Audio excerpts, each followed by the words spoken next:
Olá, gente, tudo bem com vocês? Hoje estou aqui para mais um vídeo baseado em crimes reais. E antes de mais nada, se inscreva no meu canal se você ainda não for inscrito, deixa um like aí já no começo do vídeo. Assista os outros vídeos se você gosta desse tipo de conteúdo, tem vários vídeos já por aqui. No Twitter e no Instagram eu sou @jessicapaludo, me procura por lá que eu sempre aviso quando tem vídeo novo, tá bom? Hoje nós vamos falar de Ed Gein, também conhecido como Louco Carniceiro, um assassino em série que inspirou personagens da dramaturgia como, por exemplo, Norman Bates.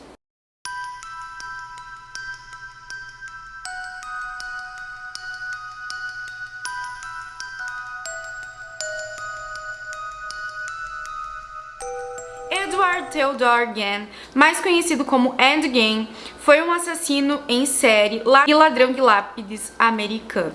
Ed Gein nasceu no dia 27 de agosto de 1906 em Las Crosse County, em Wisconsin, filho de George Philip Gein e Augusta Gein. Edward tinha um irmão mais velho chamado Henry George Gein. A mãe de Ed, Augusta, ela não se dava muito bem com o pai de Ed. O pai de Ed tinha problemas com álcool e ele não parava em nenhum emprego. Ele trabalhou como carpinteiro, como curtidor, como vendedor de seguros. Também por alguns anos foi dono de uma mercearia, mas acabou vendendo e a família se mudou para uma fazenda, cidade de Plainfield. Durante a infância, o Ed deixava a fazenda só para ir na escola, passando o resto do tempo lá isolado, ajudando nos afazeres da fazenda, de casa. A mãe do Ed, Augusta, era uma mulher muito religiosa. Ela acreditava nos ensinamentos da igreja luterana, pelo que eu pesquisei.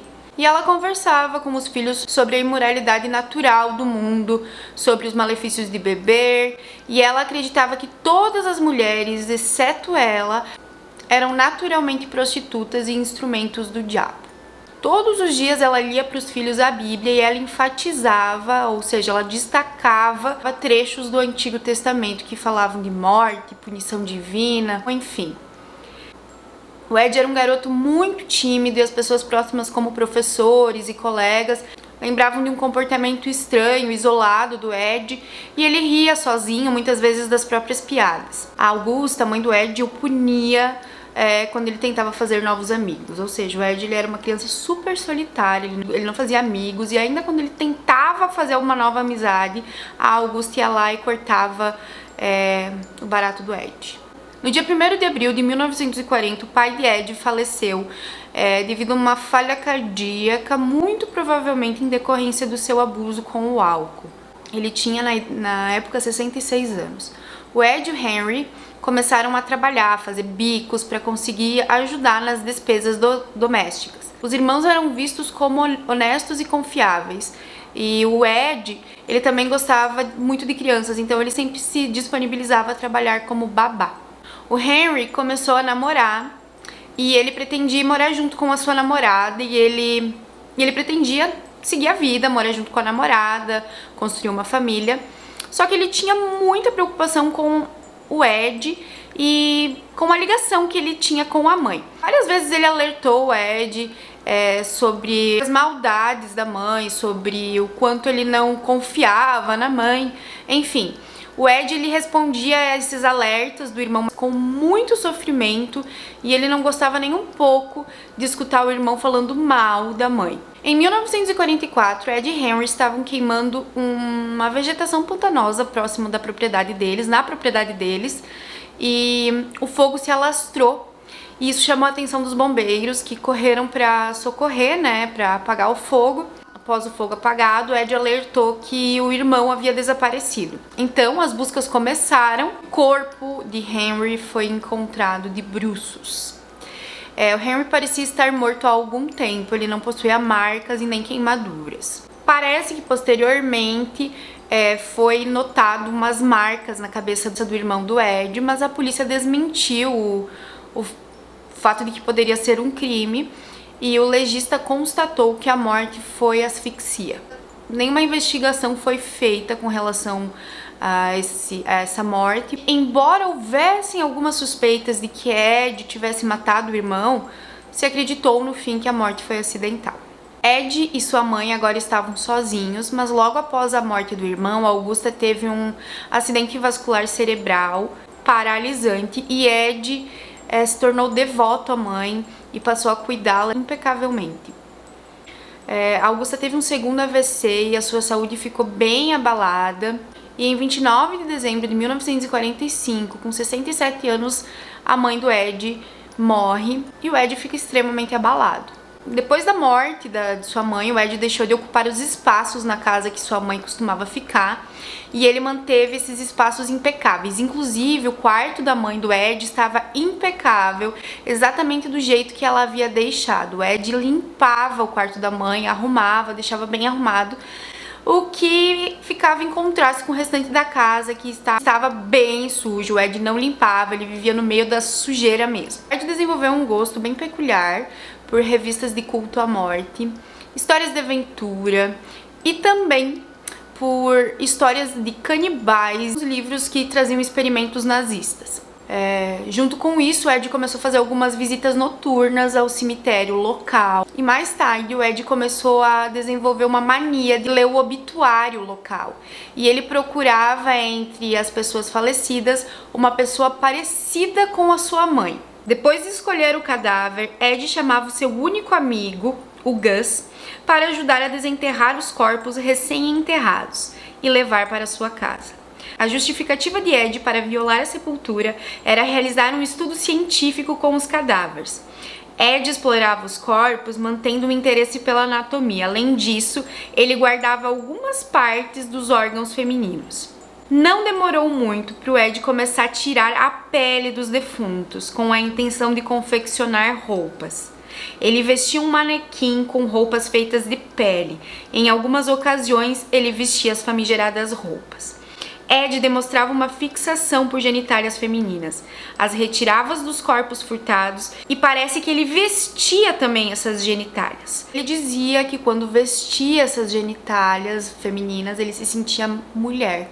Na vizinhança, o Ed era conhecido por ser o estranho velho Ed, assim, ele era um homem pacato, porém estranho, mas ele não incomodava ninguém. O Gus, seu amigo, foi internado, pelo que eu pesquisei, numa casa de repouso. Além de não ter mais um parceiro para ir até o cemitério desenterrar os corpos, o Ed já não sentia mais prazer em explorar esses corpos que já estavam enterrados. Foi aí que alguns planos mais macabros ainda, se isso tem como piorar, começaram a ser postos em prática pelo Ed Gein. Mary Hogan foi a primeira vítima, assassinada com um tiro de calibre 32 na cabeça em dezembro de 1954. O que Ed fez com o cadáver da vítima foi bizarro. Gente, a partir de agora vai ficar bem gráfico, então se você for sensível, pula pra frente ou para de assistir esse vídeo agora. Como de costume, retirou a pele do corpo para depois vesti-la. Separou do corpo a genitália de Mary para pintar e deixar exposta como um objeto de decoração. Separou alguns ossos e utilizou-os para a confecção de móveis para sua casa. Além disso, separou algumas partes do corpo de Mary para fritar. Parece que Mary era muito parecida com sua mãe. Conta a história que o Ed repetiu esse procedimento bizarro com dezenas de vítimas e até hoje a gente não consegue precisar quantas mulheres foram vítimas do Ed. Na manhã de 16 de novembro de 1957, Bernice Worden, que trabalhava em uma ferragem, desapareceu. Essa última vítima era a mãe de um xerife local e quando o xerife entrou na loja procurando pela mãe, encontrou rastros de sangue e verificou que no livro diário constava o nome de Edward Gein. Então, foi até a sua casa e não o encontrou. Ed foi localizado e foi preso na mesma hora, sendo encaminhado pelo xerife até sua residência para ser interrogado. Chegando no local, eles se depararam com uma cena brutal. Bernice estava pendurada de cabeça para baixo, presa por um gancho, tipo aqueles de açougue, sem a cabeça, sem os intestinos, que posteriormente foram encontrados em uma caixa. Seu coração estava reservado em um prato sobre a mesa de jantar e os outros órgãos de Bernice estavam cozinhando em uma panela. Na casa, os policiais encontraram bizarrices sem fim, como por exemplo, uma caixa de sapatos contendo genitálias femininas, acessórios, poltronas, roupas, uma bolsa, abajures e sutiãs feitos todos de pele humana.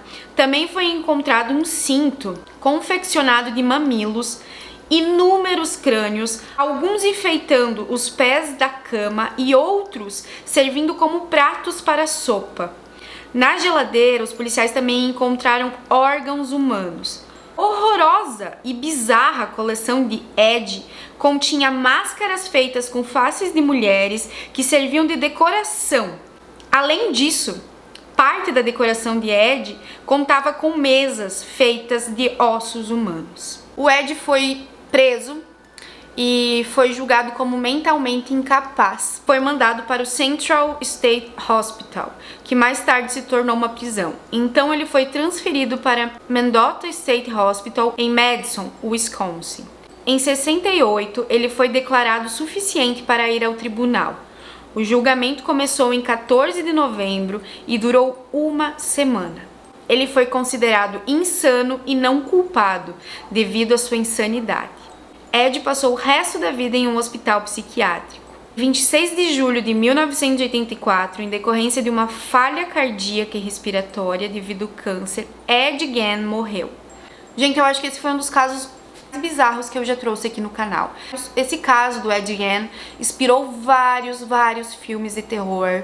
O que eu mais tenho conhecimento para falar é o Norman Bates, de Psicose, que também inspirou o Bates Motel. Quem já assistiu o filme, quem conhece a história, vai entender onde essa história do Ed inspirou Psicose, né? Principalmente nessa fixação pela mãe e também no comportamento entre Norma e Norman Bates, que se assemelha muito ao comportamento entre o Ed e a Augusta. Eu nem sei o que dizer sobre esse caso. Só sei que é um caso que me causa repugnância. Se vocês pesquisarem na internet, eu não recomendo, tá? Mas se você tiver estômago forte e quiser pesquisar na internet um pouquinho da coleção do Ed, você vai encontrar muita coisa bizarra. Tem muita foto horrível. É bizarro. Você não tem estômago forte, não pesquise isso. Eu sei que eu falando pra não pesquisar, vai ter gente que vai pesquisar. Mas, enfim. Esse caso é bizarro, né? Como eu já disse, serviu de inspiração pra muito filme de terror. E até esses dias eu tava terminando a segunda temporada de História de Horror Americana. E tem um personagem bem importante nessa temporada que traz muita coisa do Ed Gein. Então é isso, gente. Esse foi o vídeo de hoje. Toda quinta-feira eu trago novos vídeos de True Crime aqui pro canal. Um super beijo. Até o próximo vídeo.